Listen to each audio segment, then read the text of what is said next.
जो हम लोग विनोद में भी ऐसे शब्दों का उच्चारण कर देते हैं जो हमें पता नहीं लगता, और वाणी का अपराध हृदय के भजन को रोक देता है।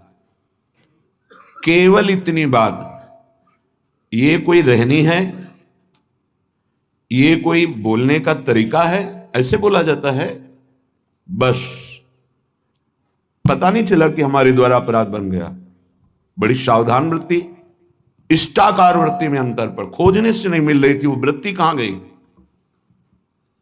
हृदय मछली की तरह तड़पता है, कहां गई वो वृत्ति?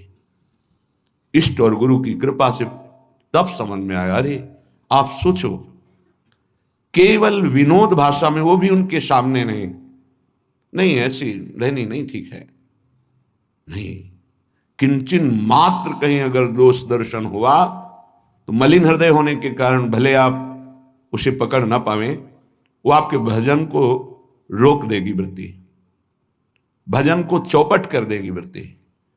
ये तो कृपा है धाम की कि तत्काल समझ में आ जाता है त्रुटि कहां हुई, नहीं तो महीनों निकल सकते हैं, आप पकड़ ही नहीं पाएंगे कि हमसे गलती कहां हो गई।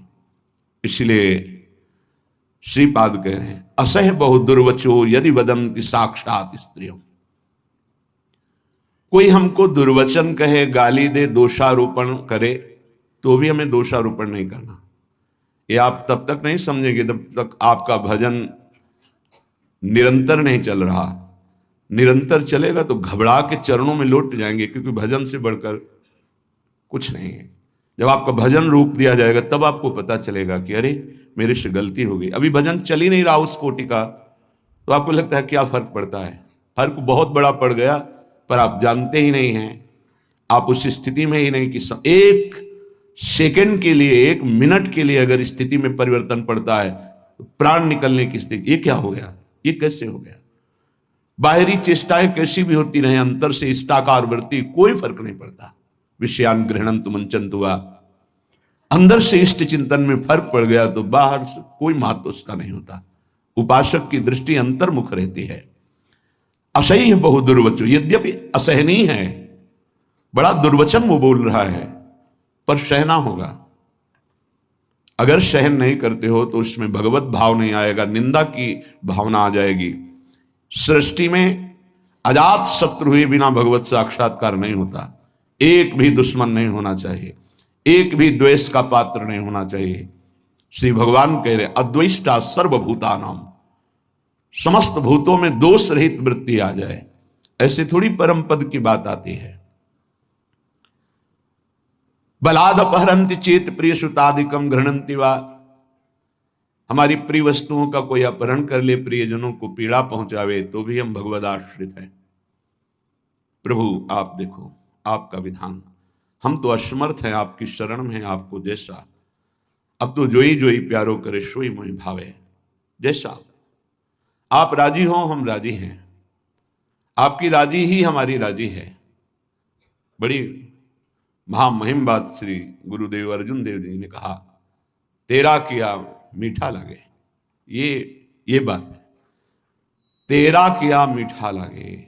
ऐ प्रभु, ऐ परमेश्वर, जो तू विधान कर रहा है मैं राजी हूं उसमें, तेरा किया मीठा लगे।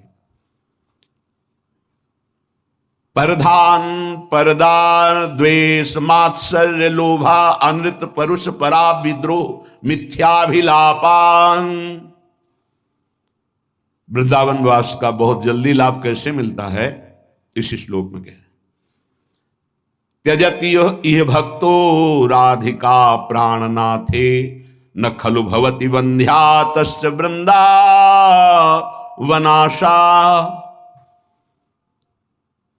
वृंदावन की आशा और उसका फल कभी निष्फल नहीं जाता है।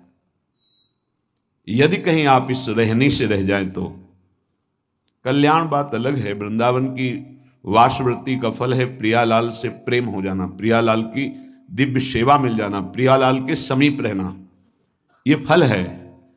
वृंदावन की वास की वृत्ति, उसका फल है प्रिया प्रीतम की मन मन की रुचि जानी नेह विधि अनुसर है।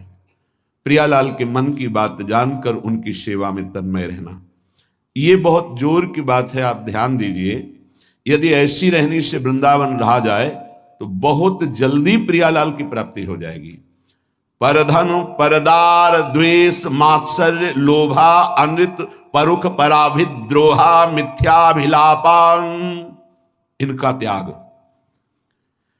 जो उपासक वृंदावन की भावना करता है, आशा करता है वृंदावन की कृपा की, आश्रय लिए है वृंदावन का, वो बाहर रहकर भी इन दोषों से बच जाए, और जो धाम वास कर रहा है वो इन दोषों से बच जाए, तो बाहर वाले को भी प्रिया प्रीतम मिल जाएंगे यहाँ वाले, क्योंकि वो वृंदावन का आश्रय लिए। ये वृंदावन का आश्रय और वास दोनों स्वीकार किए। सबसे पहली बात रखी है परधन परदारा। यदि हम दूसरे के धन की इच्छा रखते हैं किसी भी तरह से, जैसे छल कपट करके कि हम तुमको अमुक अमुक सुविधा देंगे, हम तुमको अमुक पद प्रदान कर देंगे, अमुक दुख निवृत्ति कर देंगे, अमुक अनुष्ठान के द्वारा, ऐसा भागवतिक प्रलोभन देकर किसी से धन लेना, या सांसारिक किसी छल कपट के द्वारा उसके धन का अपहरण करना, तो आप धन का उधर अपहरण कर रहे हो, आपके भागवतिक धन का अपहरण उसको जा रहा है जिसका आप धन अपहरण कर रहे हैं, अपने आप ट्रांसफर हो जाएगा। आप छल कपट करके उसका धन ले रहे हैं तो दैवी शक्ति आपके भजन तप पुण्य का फल वहां पहुंचा देगी। सिद्धांत है, बहुत घाटा हो जाएगा। आप क्या समझते हो? आपके निमित्त से जो भी कुछ हो रहा है उसमें आपका तप और भजन खर्चा होता है। इसलिए किसी भी बहाने से ये परधन का प्रतिग्रह या परधन की चोरी या परधन का अपहरण की भावना न रखे, चाहे धामवासी हो या धाम आश्रित हो। इससे आपके सीधे भजन पर फर्क कैसे नहीं पड़ेगा? भावना है, प्रिया प्रीतम साथ चल रहे हैं, सखियां सामने संगीत बजा रहे हैं, तो हिसाब किताब प्रिया प्रीतम अपने पीछे उनकी सेवा में वो प्रार्थना कर रहे हैं, स्वीकृति हो रही, मेरी प्रियाजू की इच्छा, इसलिए कहीं कर्ता भाव नहीं, कहीं प्रतिग्रह का भाव नहीं, कहीं स्वीकृति भाव नहीं, कहीं अहम भाव नहीं। अब वो कृपा सीधे प्रिया प्रीतम संभालेंगे, आप वहां कहीं नहीं है। आपको लाखों प्रणाम कर रहे हैं, आपकी भावना है मेरे प्रिया प्रीतम मेरे साथ चल रहे हैं, उनको नमस्कार हो रहा है, मैं तो उनकी सेवा में चल रही हूं, खत्म। अगर मेरे को प्रणाम तो हिसाब उसका देना होगा।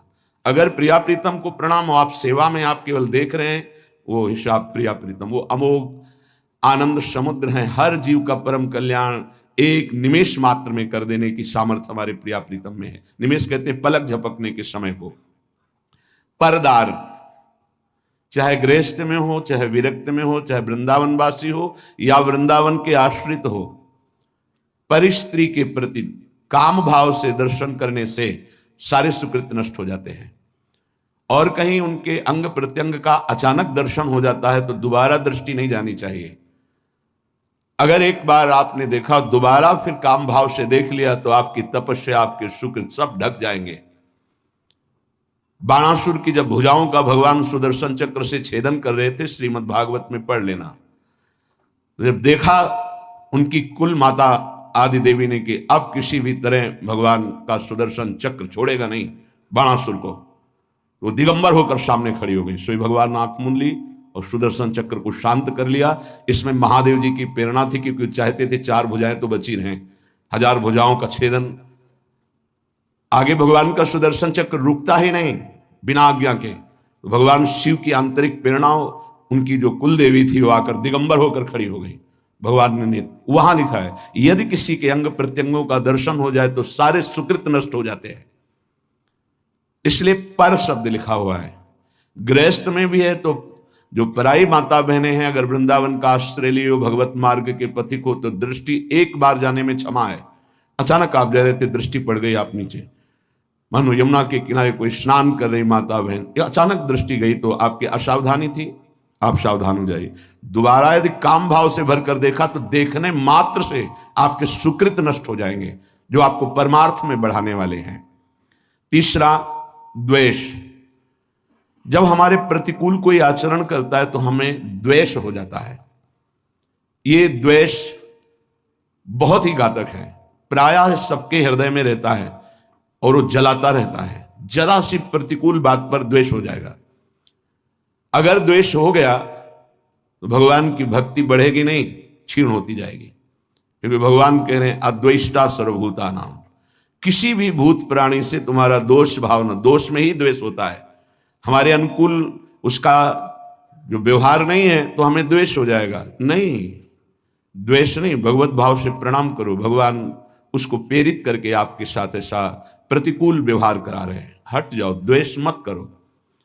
मात्सर्य ये बड़ा सूक्ष्म विषय है, मेरे से अधिक ही बढ़ता जा रहा है किसी भी मार्ग में, और हृदय में जलन होना, इसे मात्सर्य कहते हैं। ये प्राय बड़े बड़े साधकों के भी अंदर रहता है। किसी की यश कीर्ति सुन करके जो हृदय में एक जलन होती है उसका नाम मात्सर्य है। मत्सरति, मेरे से आगे जा रहा है। भजन मार्ग में भी ये हो जाता है। इसलिए श्रीपाद ये विश्राम की तरफ वृंदावन महिमामृत जा रहा, सार सार बातें बता रहे हैं। मात्सर्य बहुत कठिन है छोड़ना। यदि भगवत भाव नहीं करोगे तो मात्सर्य नहीं छोड़ पाओगे। अंदर अहम रहता है, तभी मात्सर्य का प्रादुर्भाव। ये बहुत जलाता रहता है, बड़े बड़े अपराध कराता रहता है। मेरे से आगे बढ़ा जा रहा है। किसी की यश कीर्ति सुनकर, किसी की बढ़ोतरी देखकर, किसी भी तरह से किसी को सुख में देखकर हृदय जो जलता है उसे मात्सर्य कहते हैं। लोभ, हर इंद्री के भोग का लोभ होता है।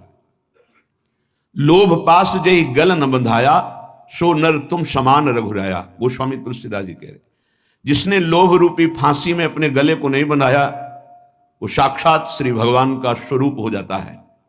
लोभ पास जय गल न बंधाया, सो नर तुम समान रघुराया। चाहे वो स्त्री शरीर में उपासक हो, चाहे पुरुष शरीर में, किसी भी वस्तु का, किसी भी भोग का लोभ नहीं होना चाहिए। किसी भी धन का, स्वर्ण का, पद का लोभ बहुत तरह का होता है। लोभ एक रख लो तो सब लोभ खत्म हो जाएंगे।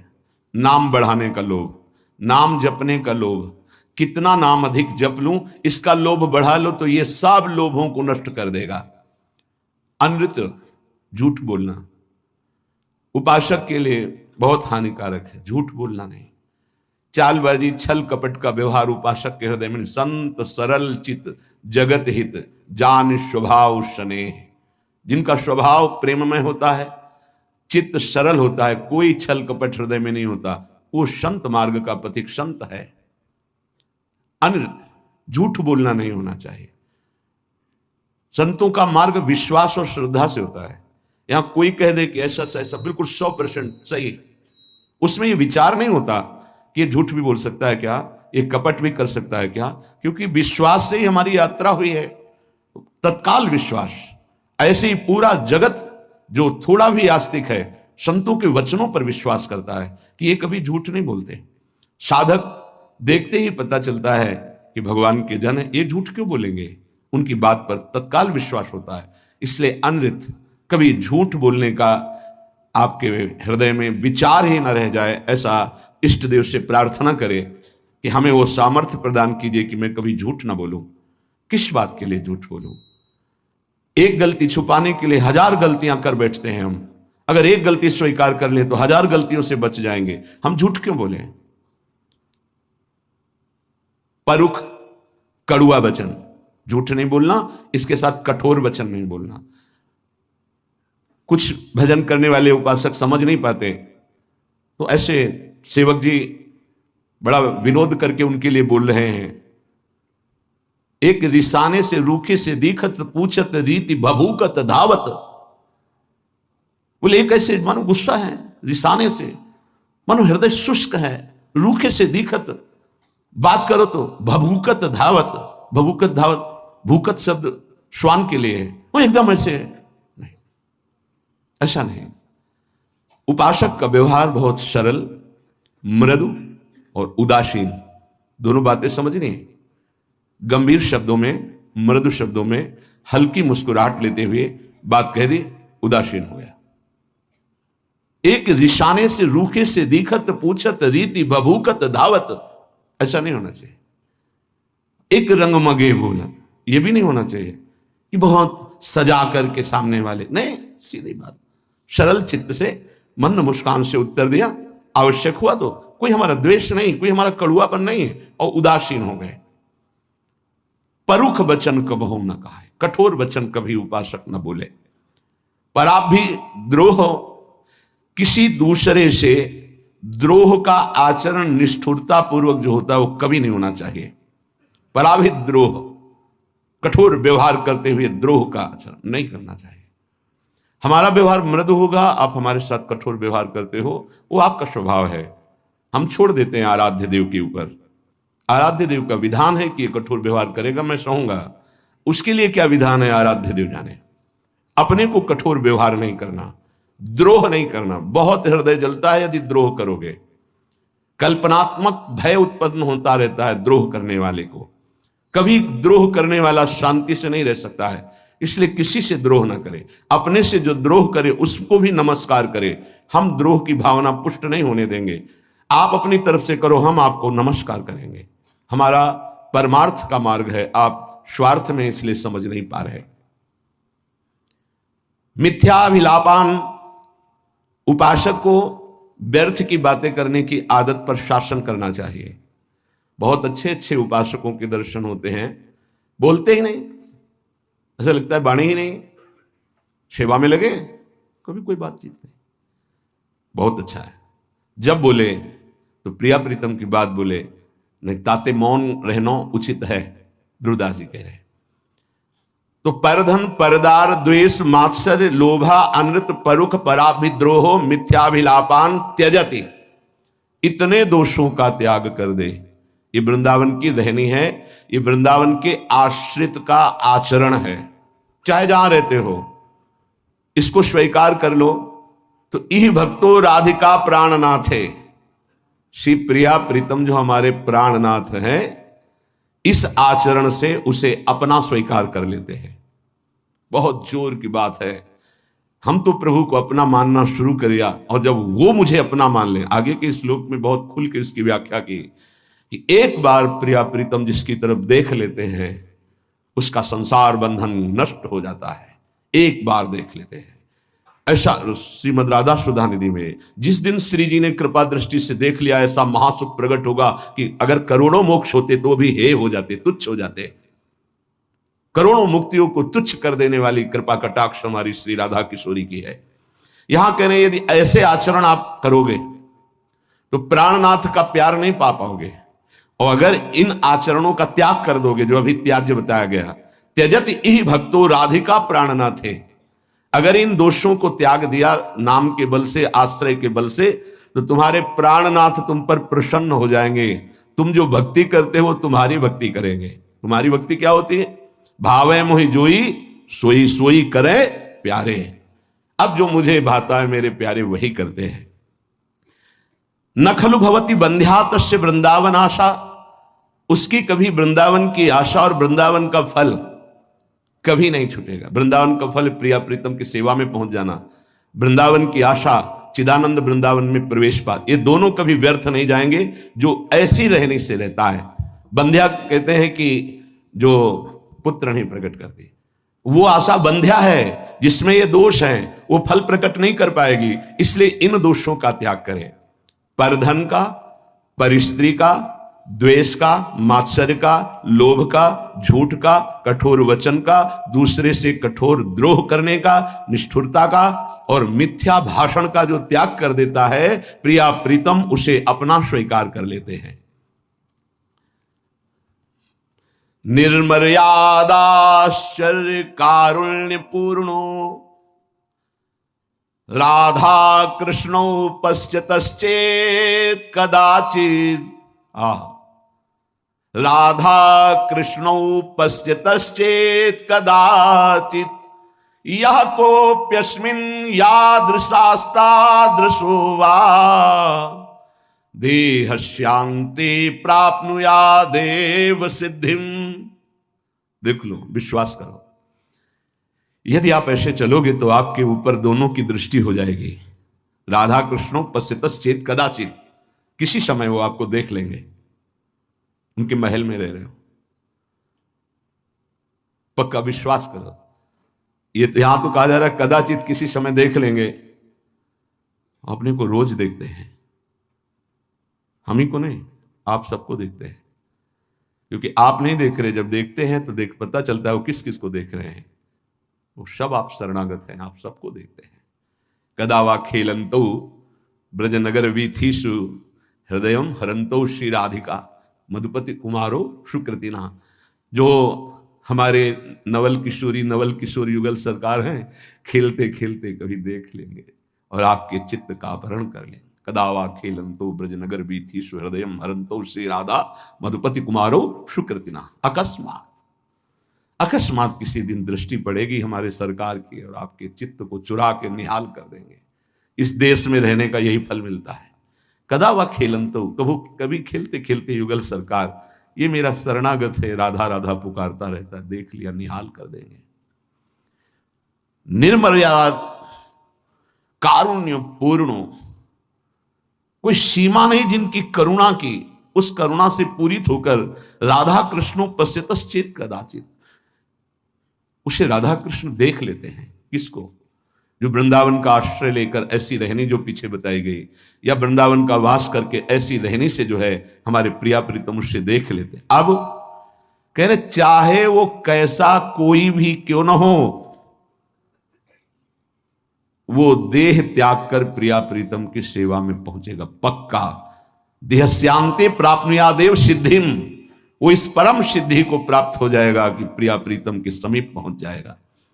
या कोप्यस्मिन, कोई भी हो, याद शास्ता दृशोवा, वो कैसा भी हो, अगर इस रहनी से वृंदावन का आश्रय ले लिया, वृंदावन की आशा कर ली है, वृंदावन का वास कर रहा है, तो एक दिन प्रिया प्रीतम देख लेंगे, पक्का देख लेंगे। विश्वास करो, जो लिखा है हरिवंश महाप्रभु भी श्रीमद राधा सुधा निधि में वही, और हृदय भी वही साक्षी इस बात का कि वो देख लेते हैं। और वो जब देख लेते हैं तो फिर निहाल हो जाता है जीव, एक अलवेली मस्ती आती है उसके हृदय में। इसलिए बहुत महिमामयी बात कह रहे हैं कि अभी तक तो हमने तुमसे कहा कि धर्म कर लो, आज कहता हूं अधर्म कर लो। श्रीपाद बड़ी गूढ़ भाषा में कह रहे हैं, कुरु शकलम धर्मम मुंच सर्वत स्वधर्म त्यज गुरुमपि वृंदारण्य वासानुरोधात। आज मैं तुमसे कहता हूं कि एक अधर्म कर लो तुम। क्या धर्म? बोले मुंच सर्व स्वधर्म, सब धर्मों का त्याग कर दो या धर्म कर लो। विनोद की भाषा में कह रहे कि किसी को लगता हो कि मैं अपने कुल धर्म का त्याग करूंगा, अपने किसी का मैं पति हूं, किसी का पुत्र हूं, किसी का मैं पिता हूं, किसी का भाई हूं, तो हम भाई होने का क्या धर्म है, पति होने का क्या धर्म है, पुत्र होने का क्या धर्म है, पिता होने का क्या धर्म है, और मैं अमुक वर्ण का हूं उसका धर्म क्या है, बड़ा बड़ा। तो कह रहे हैं आज मैं कह रहा हूं कुरु सकल अधर्मम, आज ये सब अधर्म कर डालो। आगे वर्णन कर रहे हैं क्या धर्म? बोले यद्यपि अपना स्वधर्म पालन करना बड़ी महिमामय है, लेकिन मैं कह रहा हूं स्वधर्मम त्यज, छोड़ अपने धर्म को। अरे बोले भगवान तो कह रहे हैं स्वधर्मो निधनो श्रेय पर धर्मो भयावह, तो वही भगवान आगे कह रहे सर्वधर्मान परित्यज्य, वही श्रीपाद कह रहे। बहुत गूढ़ भाषा संतों की होती है। कह रहे कुरु सकल अधर्मम, ये जितनी मैं कह रहा हूं ये सब अधर्म कर डालो। क्या? बोले सर्व स्वधर्म त्यज, अपने स्वधर्म का त्याग कर दो। फिर क्या करो? बोले गुरुमपि त्याज्य, जो गुरुजन, यहां गुरुजन का शब्द गुरु से नहीं है, पूज्य जन है, बाबा हैं, परबाबा हैं, पूज्य जन हैं, जो जिनको हम गुरुजन की तरह आदर करते हैं, बोले उनकी भी अवहेलना कर दो, नहीं सुनना। वृंदारण्य वासानुरोधात, आप वृंदावन का आश्रय, वृंदावन के वास का अनुरोध प्रिया प्रीतम से करके ये सब कुछ छोड़ दो। सातो परम धर्म, ऐसा मत सोचना कि ऐसा करने से अधर्म हो जाएगा। बोले सातो परम धर्म, परम धर्म की प्राप्ति हो। गोकर्ण जी भी अपने पिता को आदेश करते हैं, धर्मम भजस्व सततम त्यज लोक धर्मान, लोक धर्म का त्याग करके परम धर्म का भजन करो पिताश्री। कैसे करूं? सेवन सदा साधु पुरुषं जहि काम तृष्णाम, सदा संत महापुरुषों की सेवा करो कामना और तृष्णा का त्याग करके, क्योंकि संत सेवा में बाधा पहुंचा देती है कामना और तृष्णा। दोष दर्शन हो जाएगा, आपको जलन हो जाएगी, ईर्ष्या हो जाएगी। यदि कामना है, जहि काम तृष्णाम, तृष्णा है, ये आपको बाधा पहुंचा देगी। नहीं तो लोक धर्म का त्याग कराकर भागवत धर्म में स्थित करने की सहज सामर्थ्य साधु समागम से प्राप्त हो जाती है। बहुत ऊंची बात कह रहे हैं। सातों परम धर्म बन जाएगा। च भक्ति, परम भक्ति बन जाएगी। सा गुरुणाम सेवा, परम गुरुजनों की सेवा बन जाएगी। किल कलुष राशिर यदि वासांतराय, यदि वृंदावन धाम का तुम्हें वास मिल गया, आश्रय मिल गया, तो सबका कल्याण हो जाएगा। तुम्हारे माता पिता प्रपितामह जितने भी हैं, 14 आगे की 7 पीछे की 21 पीढ़ियां परम पद में चली जाएंगी यदि भजन परायण हो गए। पर बड़ा कठिन है, इन बातों को समझ पाना बड़ा कठिन है। भगवत प्राप्ति ही जीवन का परम लक्ष्य है। और देखो, जैसा वातावरण होता है उसका प्रभाव पड़ता है। सिद्ध पुरुषों की बात अलग है, साधकों को भागवतिक वातावरण यदि मिले तो बहुत जल्दी भक्ति का प्रादुर्भाव होकर के उसका बढ़ना हो जाए। जैसे आप यहां सुन रहे हैं तो भागवतिक आकर्षण हो रहा है, अभी आप बाहर निकले तो सांसारिक आकर्षण धूल डाल देगा। ये जो चिंतन बन रहा है, लक्ष्य बन रहा है, बैठे बैठे देखो लक्ष्य बन रहा है, दोषों के त्याग का और भगवत प्राप्ति का कहीं ना कहीं बीज पड़ रहा है। बाहर जाते ही ऐसे केमिकल छिड़क दिए जाएंगे कि वो अंकुरित ही नहीं हो पाएगा। माया का बड़ा प्रभाव है। तो कैसे हम बाहर बचें? हृदय में आश्रय और मुख में नाम जप है, पक्का कोई भी प्रभाव नहीं कर पाएगा। नाम जप चल रहा है, हृदय में आश्रय है। राधा मधुपति पदाम्बुज भक्ति रसपूर दूर मुक्तस्य अजितेन्द्रियस्य कृपया मम वृंदारण्यमाश्रयो भवतु। ना तो किसी प्रेमी का संग हुआ और ना इंद्रियों पर विजय प्राप्त की, तो क्या भजन बनेगा? बोले हम तुम्हें उपाय बता रहे हैं, यदि तुम वृंदावन आ गए तो दोनों बातें हो जाएंगी। अजितेंद्रिय होते हुए भी तुम्हें भगवत प्राप्ति हो जाएगी। और भगवत प्रेमियों का संग तो यहां गली गली में है, वो करा देंगे, प्रभु करा देंगे। राधा मधुपति पदाम्बुज भक्ति पक्का जागृत हो जाती है। वृंदावन का आश्रय मिला जहां, तो फौरन वो आपको रसिकों का संग करा देगा। रसिकों का संग हुआ तो इंद्रियों पर शासन प्रारंभ हो जाता है। जबरदस्ती इंद्रियों को भोगों से हटाकर प्रिया प्रीतम में लगाया जाता है। ये रसिकों के संग का फल होता है। बोले कृपया मेरी बात मान लो कि आप अजितेंद्रिय हैं, पक्का। कौन इंद्रियों पर विजय प्राप्त करा? कोई बिरला ही। और आप प्रेमी जनों के संग का सेवन नहीं कर रहे, लगभग ऐसा ही होता है। संग का तात्पर्य होता है उनकी आज्ञा में रहना। आज्ञा पे हैं तो दूर हैं आप, हृदय की बात नहीं जानते। आपको लगता है कि समीप वाले बहुत प्यारे हो सकते हैं, आप भ्रम मत कीजिए।